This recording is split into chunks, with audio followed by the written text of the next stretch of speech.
शुभ दिवस। मैंने चित्रकला में इससे पहले आपको वृत्त, वर्ग और आयत के बारे में बताया था और घर से करने के लिए वर्ग और आयत दिए थे। मैंने आपको एक वर्ग दिया था जिसकी नाप थी सभी भुजाएं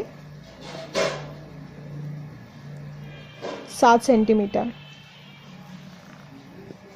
ठीक है। और मैंने आपको एक आयत दिया था जिसकी नाप थी लंबाई 8 सेंटीमीटर और चौड़ाई 6 सेंटीमीटर। आज मैं वृत्त की बात कर लेती हूँ। मैंने आपको पिछले वाले वीडियो में बताया था कि एक वृत्त होता है जो उसकी गोलाई होती है ना, बताया था। और जो गोलाई होती है उसको हम कहते हैं परिधि, ठीक है। और इसका होता है एक मध्य में एक बिंदु, इस बिंदु को हम कहते हैं केंद्र बिंदु, ठीक है। ये है हमारा केंद्र बिंदु।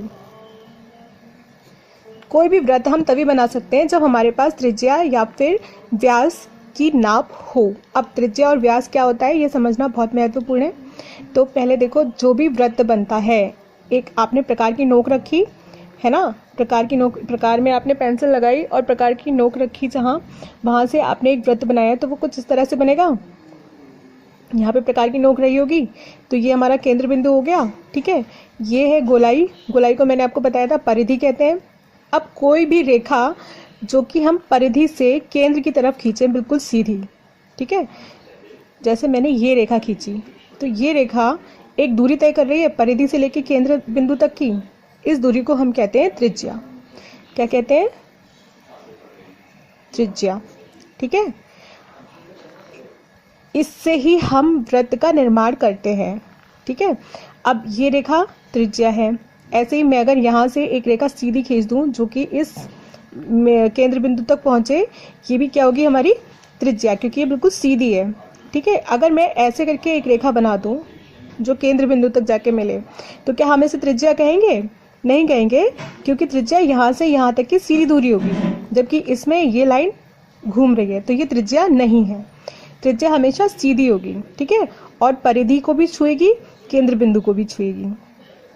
ये जो दूरी है, ये त्रिज्या की दूरी, ये हमें पता होगी तो ही हम वृत्त का निर्माण कर सकते हैं, ठीक है। अब दूसरी चीज मैंने आपको बताया था व्यास। तो कोई भी व्यास क्या होता है? त्रिज्या का दुगुना होता है। कितना होता है? दुगुना, ठीक है। जैसे ये हो गई परिधि, ये हो गई परिधि, है ना, और ये हो गया हमारा केंद्र बिंदु। तो कोई भी रेखा परिधि से अगर हमने केंद्र बिंदु तक मिला दी तो ये होगी त्रिज्या। अब ये केंद्र बिंदु से वापस हमने नीचे और बढ़ा दी परिधि तक, तो कोई भी रेखा जो परिधि के दोनों सिरों को छूती है और केंद्र बिंदु से होकर गुजरती है और बिल्कुल सीधी होती है, वो होती है व्यास। अब देखो, जो त्रिज्या है वो केवल परिधि से केंद्र बिंदु तक आ रही है, लेकिन जो व्यास है वो परिधि से केंद्र बिंदु से गुजरते हुए वापस परिधि तक जा रहा है ना, और सीधा है, वापस ऊपर नहीं लौट रहा है, नीचे की तरफ बढ़ रहा है, आगे बढ़ रहा है। ऐसे ही अगर मैं यहाँ से कोई रेखा बिल्कुल सीधी खींचूं जो केंद्र बिंदु से होकर गुजरे, ये क्या कहलाएगी? हमारी व्यास। लेकिन अगर मैं कोई रेखा परिधि के इस छोर से परिधि के उस छोर तक ऐसे मिला दूं, तो ये वाली जो रेखा है, क्योंकि ये मध्य बिंदु यानी केंद्र बिंदु से होकर नहीं गुजर रही है, तो ये व्यास नहीं होगी। व्यास कौन कौन सी है? ये वाली रेखा व्यास है और ये वाली रेखा व्यास है। ये वाली रेखा व्यास नहीं है, ठीक है। अब जब भी हमारे पास व्यास का नाप हो, अगर हमारा व्यास जो है, अगर हमें बताया गया है कि एक वृत्त है जिसका व्यास है 8 सेंटीमीटर, तो इसकी त्रिज्या कितनी होगी? मैंने अभी आपको बताया था कि व्यास होता है त्रिज्या का दुगुना, तो त्रिज्या कितनी हो गई? व्यास की आधी।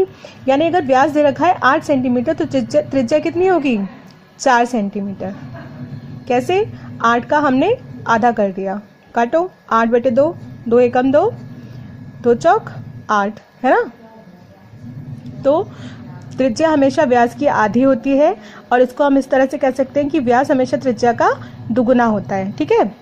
अब आप थोड़ा सा सॉल्व करोगे, मैं आपको लिखकर बता रही हूँ। अगर हमारा व्यास 10 सेंटीमीटर है तो त्रिज्या कितनी होगी? ठीक है, ये पहला क्वेश्चन आपके लिए।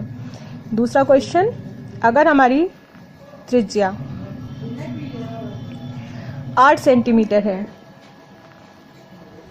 तो हमारा व्यास कितना होगा। ठीक है, अब तीसरा क्वेश्चन, अगर व्यास 9 सेंटीमीटर है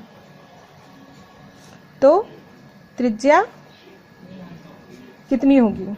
ठीक है, ये 3 क्वेश्चन मैं आपको दे रही हूँ, तीनों आप मुझे सॉल्व करके बताएंगे। इसका उत्तर तो लिखकर आपको देना ही है, फिर मैं आपको व्रत बनाने के लिए क्वेश्चन दूंगी कि आपको व्रत बनाना है कैसे, किस नाप से। ठीक है, अभी व्रत नहीं बनाए, अभी आप मेरे को केवल इन 3 क्वेश्चंस के आंसर दें।